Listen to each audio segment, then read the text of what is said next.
Karena memang sekarang itu kecantikan memang kiblatnya larinya adalah ke Korea, kemudian juga Thailand sekarang berkembang sampai ke China. Sampai ke China, Betul. ya semuanya memang menjadi salah satu jadi kayak kiblat cantiknya masyarakat Indonesia ya. Tapi kalau dilihat dari industri sendiri, industri kecantikan estetika yang dirasakan mungkin dari Bu Erin sendiri seperti apa sih saat ini? Wow, industri estetika itu berkembang amat sangat pesat.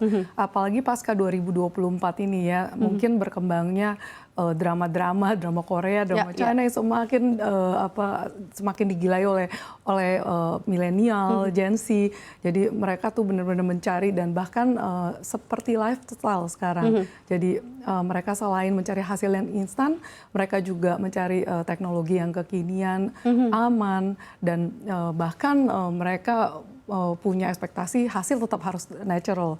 Seolah-olah tidak banyak diapa-apakan, tapi mereka merasakan perubahannya dan results yang signifikan dari treatment-treatment yang ada.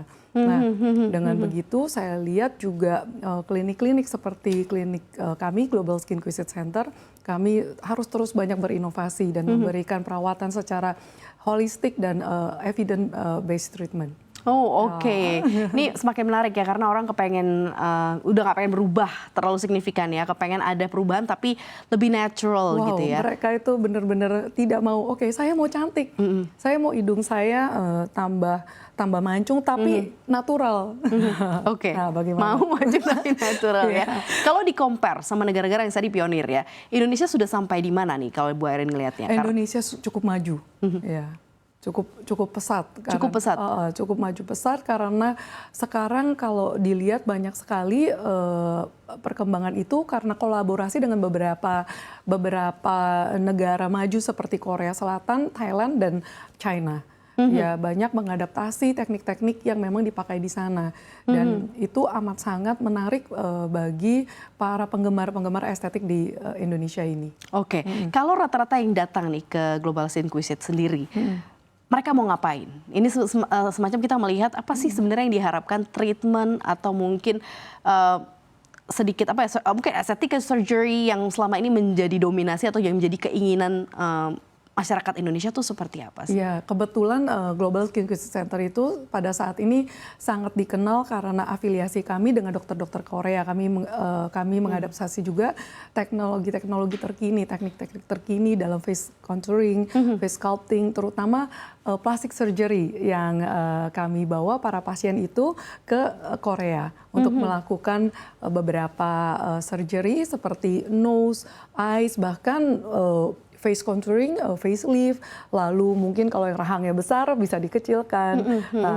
Begitu juga dengan tubuh, bisa melakukan liposuction seluruh tubuh, lalu mungkin mengecilkan perut, tangan, payudara, lalu untuk membuat tubuh lebih proporsional. Nah, selain itu juga membetulkan tekstur kulit, karena tekstur kulit itu fondasi dasar untuk membuat treatment ke depannya menjadi lebih maksimal hasilnya. Seperti kita membangun rumah, tanahnya harus diratakan dan harus dikuatkan untuk menjadi fondasi yang kuat di mana rumah tersebut akan terbangun dengan baik. Nah, begitu juga dengan kulit wajah.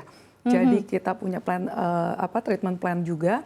Jangan kadang-kadang edukasi masyarakat yang masih belum ada ya.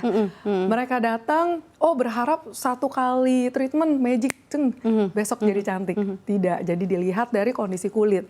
Kalau lihat kondisi kulitnya masih belum memadai untuk treatment-treatment yang lebih advance, misalnya yang lagi terkenal kolagen simulator. Apakah bisa disuntik dengan kolagen simulator? Apakah setelah kolagen simulator bisa seperti iklan-iklan seperti artis Korea? Kadang-kadang belum pernah perawatan, tapi berharap mau keluar seperti artis Korea hanya dengan kolagen simulator yang sedang digadang-gadangkan. Nah, tidak seperti itu. Jadi dilihat dari dokter ahli kami, apabila teksturnya masih belum baik, lalu langsung disuntik dengan kolagen simulator, itu jadinya akan tidak seperti yang diekspektasi. Baik, Gitu. baik. Ini kan kalau bicara tren kecantikan apalagi di Indonesia kan tiap hari tuh berubah dulu. Betul. Masyarakat Indonesia kepengennya semuanya pengen putih, semuanya pengen lebih kelihatan lebih cerah gitu ya. Sekarang glowing. sekarang lebih ke arahnya glowing, sekarang lebih natural beauty gitu ya. Sekarang semua udah nggak apa-apa kulitnya coklat atau kulitnya hitam tapi pengennya cantik gitu ya. Sekarang mereka punya referensi masing-masing. Nah, bagaimana kemudian dari Global Skin sendiri beradaptasi dengan tren yang ada sejauh ini? Kami harus terus berinovasi dan mengikuti terus tren-tren yang ada dengan mempelajari, dengan konsistensi mengirim dokter-dokter ahli kami untuk teknik-teknik terbaru maupun serum-serum injectable terkini. Nah, untuk itu juga kita perlu edukasikan ke masyarakat. Walaupun secara tren putih itu cantik, tapi belum tentu semua orang cocok dengan kulit putih. Ya, kadang-kadang seperti Tyra Banks, Tyra Banks kalau jadi putih, I don't think dia masih se-eksotis dan semenarik ini. Ya seperti mungkin Kris Jenner yang sedang digadang-gadangkan hasil operasinya, Demi Moore, ya mereka memang cocok dengan warna kulit seperti itu. Jadi putih atau tidak putih, yang penting kesehatan kulit terlihat sehat untuk mencapai hasil diinginkan, yaitu glowing. Glowing itu tidak bisa dicapai dengan satu kali treatment. Jadi harus treatment bertahap. Again, kembali lagi dilihat dari basicnya, dasar dari tekstur kulit tersebut dan kondisi kulit tersebut, apakah terlalu kering, apakah terlalu berminyak, apa yang harus dibetulkan. Kalau kondisi kulit yang sedang tidak baik-baik saja seperti banyak jerawat atau ya kita katakan beruntusan, itu tidak bisa langsung dibikin glowing. Ada tahapnya ya. Betul. Ada stepnya. Kalau dalam membangun bisnis pasti kan ada perjalanannya begitu ya. Seperti apa kemudian klinik ini dibangun begitu ya dari awal dan kemudian seperti apa penetrasinya, bagaimana melihat pasar ini sebagai sesuatu hal yang needs-nya bisa difasilitasi begitu dengan hadirnya Global Skin Quisit ini. Iya, dari awal memang amat sangat sulit dan adaptasinya juga penuh tantangannya, ups and downs pastinya. Tapi so far kita tetap terus bertahan, yaitu kembali dengan teamwork.